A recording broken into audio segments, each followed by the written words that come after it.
guys, welcome back to Let's Play Shadow Hearts. Last time we defeated the masks, and we didn't need the strange goblet, but we might as well pick it up just in case. It's always nice to have a complete item collection, and once we've picked that up, we're at a crossroads. Make your backup save file now, especially if you want to see both of this game's endings. And the thing that's more important to me than the actual endings themselves are the additional scenes you get depending on whether you get ending A or ending B. So definitely make a backup save file now, and yeah, if we go to the Nemeton Monastery with things as they are, things will be no different than they were last time. Alice will lose. And what I didn't show at the end of that episode was that, well, the game continues as normal. Alice doesn't actually die there. She wakes up from a dream, and I will demonstrate this in a way. Let's go to the graveyard. We could clear the malice. We don't have to clear the malice. It doesn't matter at this point. What matters is that in order to trigger this, you must have defeated Albert. I don't think you need to have claimed him on or not. Don't quote me on that one. But you need to have defeated Albert in the basement of the Nemeton Monastery, the Sanctuary Ruins or whatever it's called. Defeated all 4 masks. Then come and take a look at this. Once Yuri sees this particular line, that is the final trigger that changes the ending. The ending that we could have gotten, let's call it ending B, that's what you would have gotten by default if you hadn't come here. If you come here, and it will only read this after defeating Albert, and I think it'll read her name as soon as you defeat Albert. In order to trigger the next part of it, you need to defeat all 4 masks. I find it's easier to defeat the 4 masks and then have this as my last remaining trigger, but that's entirely up to you. Once Yuri sees that, that is the final trigger necessary to change the ending. We are now on the path to ending A. Let's go to the Nemeton Monastery. I will be going over and showing you what you get from ending B, including the additional scenes leading up to it, but that won't be for a little while. And, well, you'll see when we get there. It'll be quite some time.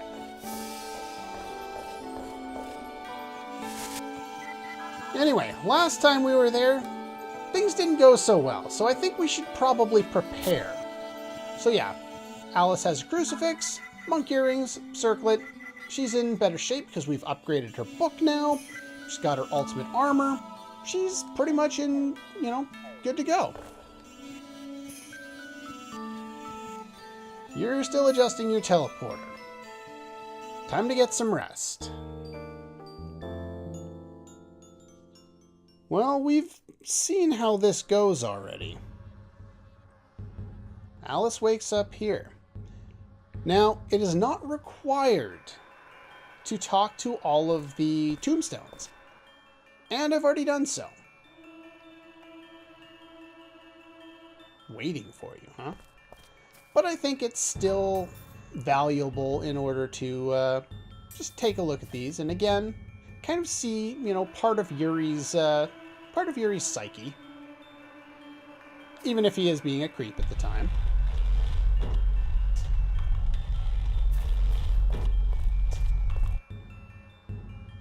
Air is heavy. Well, it is a graveyard.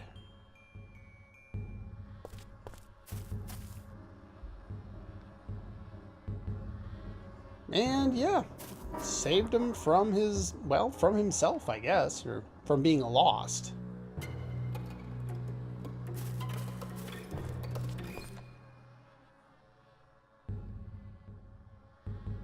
Better do anything you can to help her. That's what it says. We came here earlier in the game. It just would have been too faint to see, and you wouldn't be able to see it. Basically, it's developed over the course of the game, and the final trigger is defeating Albert. That's what causes the writing to stop being faded and to come into full. It's also why when we go talk to the masks here, things are a little different. Now, the masks' portraits here change depending on if you've beaten them or not. If you haven't beaten them, they'll be full of color and full of life, and, you know, they'll be expecting to win. But if you notice now, they're kind of shaking and they're outlined in white, almost as if they're dead. But this scene plays out the same regardless.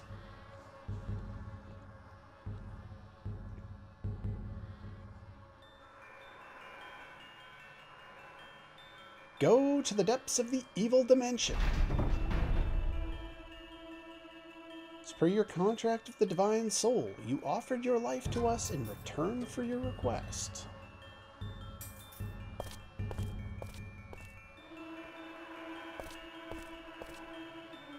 The voice of the executioner.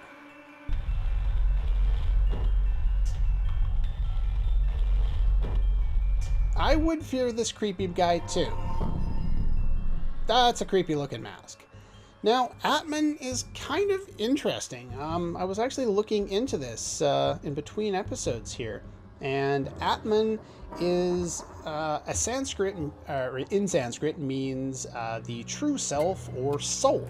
So it's kind of fitting to see something like that be within the soul graveyard.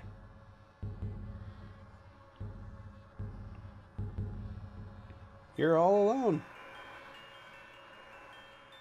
Well, that's depressing. No regrets. Well, you're going to try and eat that, I'm sure, because you're a creepy evil dude. And you're not just a really good butler. Props if you get that reference.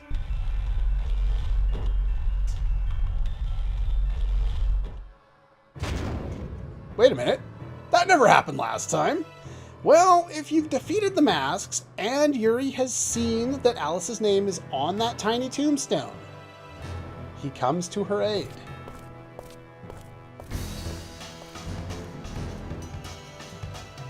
Yuri doesn't like the idea of someone sacrificing themselves for him. They slowed you down just a wee bit.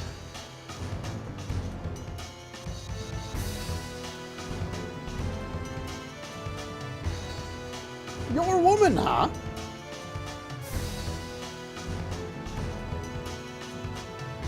A holy ceremony with an evil-looking mask. Yeah, that sounds about right. Throwing your own precious life away, huh? He's not really a dumbass. He's kind of a mask. I don't see an ass anywhere, actually. And that was lame. But that's fine, because that's me. This time, the battle is not unwinnable. Atman, 4,000 HP, non-elemental. Can use status abnormalities, which is why I kind of hovered on Yuri's item list without talking about it, just so you could kind of see what he was equipped with, without spoiling the fact that he was going to show up here. And, well, sure, we can use him on. I was going to use Foreign, but I forgot I had him on there. Amon works, that's fine. No big deal here.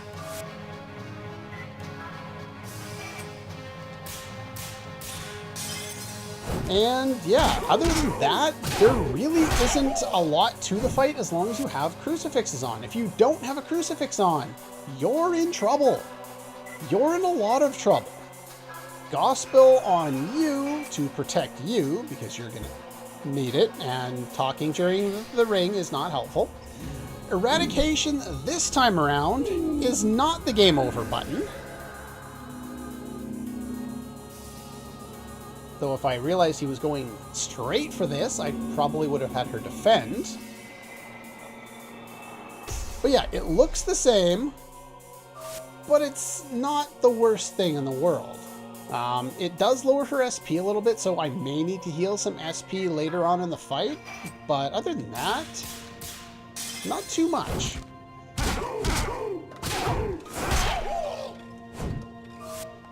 Now, I was wishing I would have got off Gospel beforehand. This time I won't try for the perfect. Just want you to kind of be in survival mode. This guy can also use any status abnormality. I think it does include most of them. It's just a random one. He can do Shock Barrage, Hellfire, Dragon Cry, and Rising Cry, which are all the masked elemental colors, you know, red or ice, fire, wind, and earth. And it's just an attack that hits all allies. So there's not really anything we need to worry too much about that. Alice is going to be on healing detail for the fight, and she's also going to be the one who's going to be healing SP if necessary. Other than that, we should have this for the most part in the bag, and it's not too difficult of a fight really. Once Yuri shows up, she gains the power to stand up to eradication, and that's the most difficult part of this fight. Let's go for the end. Oh, I only got a hit. That sucks. Well, let's see. Does this do a lot of damage? Not so great. Boop-a-doo. What do I want you to do? Use your normal attack. And miss. That works too. A little extra damage. Eradication, I believe, is only usable on Alice. So you don't have to worry about Yuri losing too much SP. But because I have the small jug on him, he's going to lose a bit anyway. So anyway, Pure Root. Not gonna go for too many perfects because I'm just not doing so great with the rings lately. Status abnormality is protected because we have crucifixes on both characters.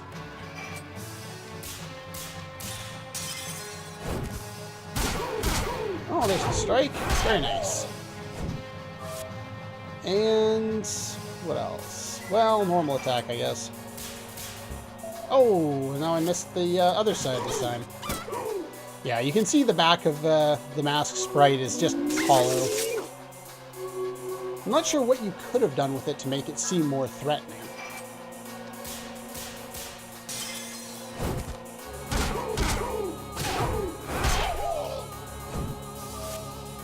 And let's see here. Pure Root on Yuri. It's one of the few fights where, you know, you actually do need to restore SP. There's not a lot of them in the game, but there are a few. And we'll go for the end again, sure. And we got the perfect. That definitely does more damage than I was doing with my normal attack.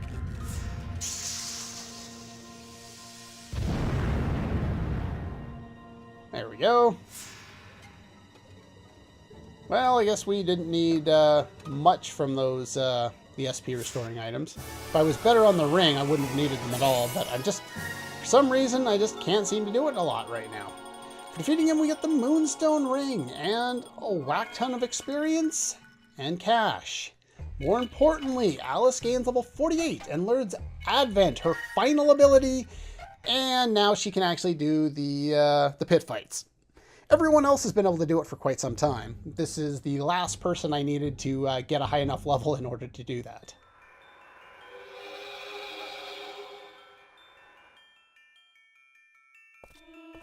Don't say anything. I'll protect you.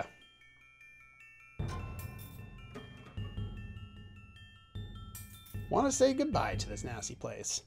Well, at this point in the plot, if you hadn't have done that, well, the same thing happens. Alice wakes up, and that's it.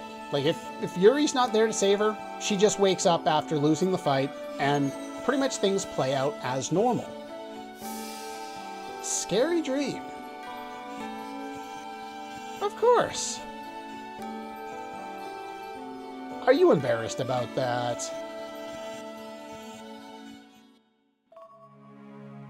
I'm not sure when it was that I started to feel the way I do about you. You can be so short-tempered and foul-mouthed sometimes, and yet so graceful and strong and pure. Would you be surprised if I told you that I sometimes wished our journey together would never end? I don't know where that journey will end, but I'm frightened when I start to feel it coming. You've survived so many hardships since you were a child. Overcome such pain. I'm certain it was because your mother and father gave you so much love when you were small. And that's why, even if you don't put it in words, you're always teaching me just exactly what love is. I'm so grateful that I met you. So truly, truly grateful.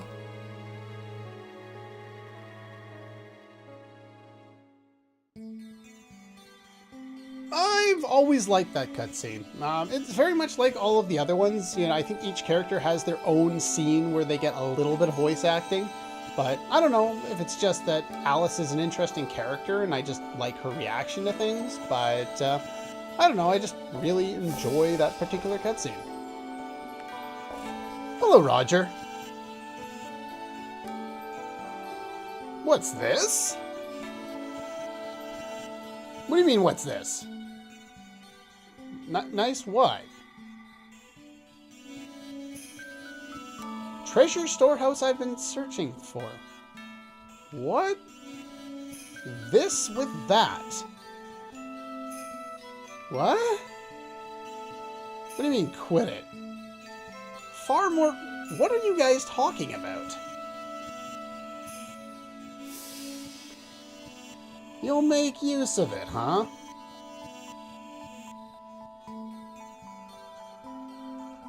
Tired of it anyway. Oh, Yuri. Video game, what is wrong with you?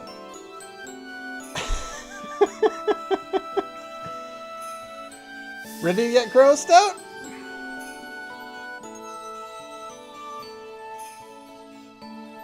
So gross.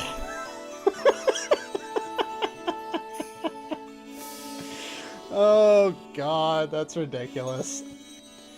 Yes, in order to get this item, you needed to have gotten the erotic book on the floor back in Asia. If you didn't get it, you miss out on, well, the ultimate fusion in the game. So that's why I said make sure you don't miss out on it. We also got a new item from that, the Pulse Tract. The Rainbow's treasure is a golden moon, burning sun, old forest, royal garden, ocean's color, drops of blood, and from the sky to rebirth. Well, what the bloody hell does that mean? Well, if you remember something about a rainbow earlier in the game, we were able to go to a specific area and navigate it. That's what this is for. We actually have to go back to, I think it's the ancient ruins, in order to go there in a completely different order as dictated by the colors here, and we get something else for it. But not today. Almost ready. Are you ready to go? You need to use the bathroom. Well, let's go. This time Roger gets to run. And do we have to do the ring? It's a 5-spin ring.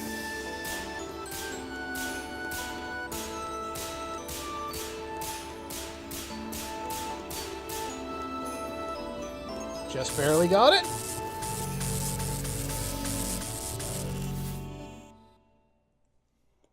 Come back safe.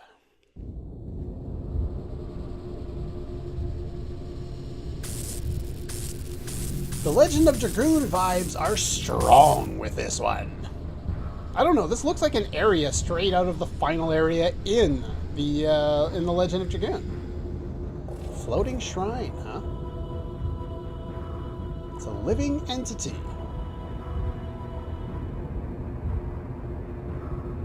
And of course, Keith absolutely loves something completely different. I do like Keith for that. He's very open-minded. He sees things that he doesn't know about and he wants to learn more about them. Kind of the opposite of Trevor Belmont in the Castlevania anime. Which is very good, by the way. Well, everyone will probably throw a temper tantrum. You called it an anime. It's not an anime. It looks like an anime. Close enough. I'm not that particular about things. Ah, looks a lot bigger from the outside. Well, we could go, but coming here for the first time, and why'd they move my characters around? That's annoying. I'll have to fix that. Niamato Escape Point. Walk on it, press the X button, and we can run away. Going there for the first time does trigger something else. Trigger something with you. Based on superior science of the planet, Gamillions? Oh, that's another planet. Okay, whatever. Alright. Just in time to help you with an experiment, huh? Another test? Just like before, huh?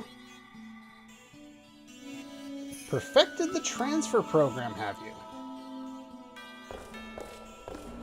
Welcome to the worst part of this game.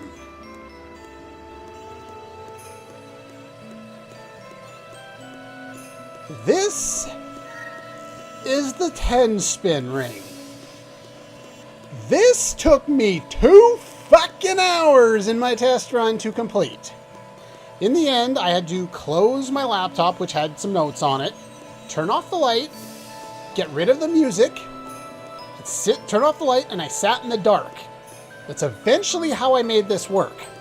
I don't expect to make this work today, but hopefully we'll get this by the next time. I'll put like 10 or 15 minutes into it, but I gotta get a couple of other things done in the next episode that we don't really need the item we get out of this for, so I might end up saving it for later.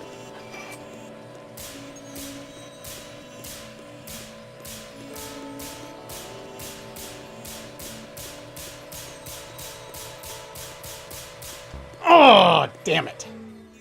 I don't know how many I got, but I think I was, at 7 maybe? 7 rings? That just tells you how fast the damn thing gets. It gets really, really fast.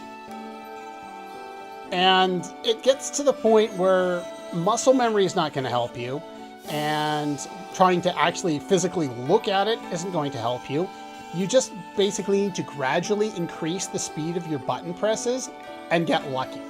Unless there's some other way that people know about to do it easier, I don't know anything like that. It's just really, really difficult for me to do. It just gets so fast that I am just not very good at it. But they're at least nice enough to give you a default action that makes you try it all over again, and there's not a lot of wait time in between, which is very nice.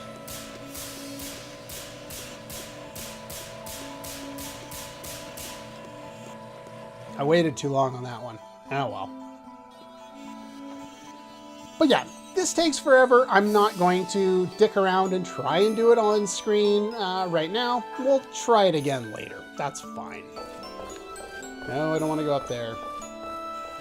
But yeah, we'll be coming back to do that at some point. If I get lucky and it gets done before the next episode, you'll see that footage. If not, we'll move on to other things. is. But anyway, that's pretty much all the time we have for today. Next time with, well, actually, there's one other thing we can do now. I'll do this real quick since it makes sense to do it now. It ties up what we were doing. You may have noticed that the malice is now blue. We don't have to do malice anymore ever again. There are no more malice items to get. We don't accumulate malice. Once we defeat Atman, that's it. Atman may rest in peace now because Alice is fine. Once we've done that, we can go up here, talk to these guys.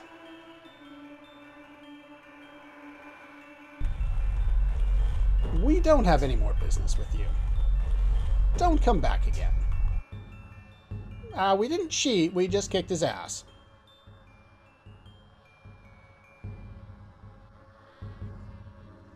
They're all scared and looking away.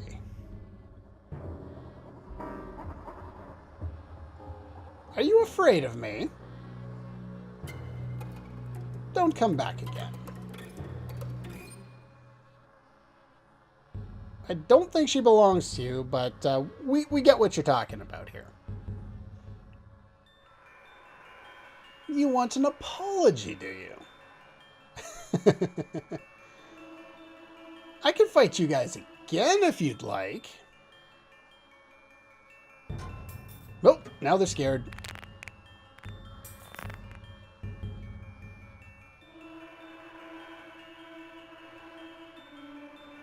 That's better. For doing that, we get the Seven-Eyed Mask.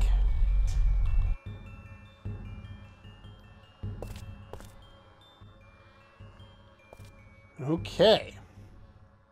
With that being said, if, and I believe you could have done this a little bit earlier, but if you have all of the different fusions, all the level 3 ones, and you've also got them on, you can actually go after the final fusion. But first, we need to return to the ancient ruins to get the final piece to unlock being able to do that. So that's what we're going to do next time. We'll go through the ancient ruins, and we'll grab that item, and maybe, assuming we get lucky, we'll have something to offer, you know, to make getting that new fusion even easier. That's if the game behaves. We'll see. That's all for this one, and I'll see you guys next time.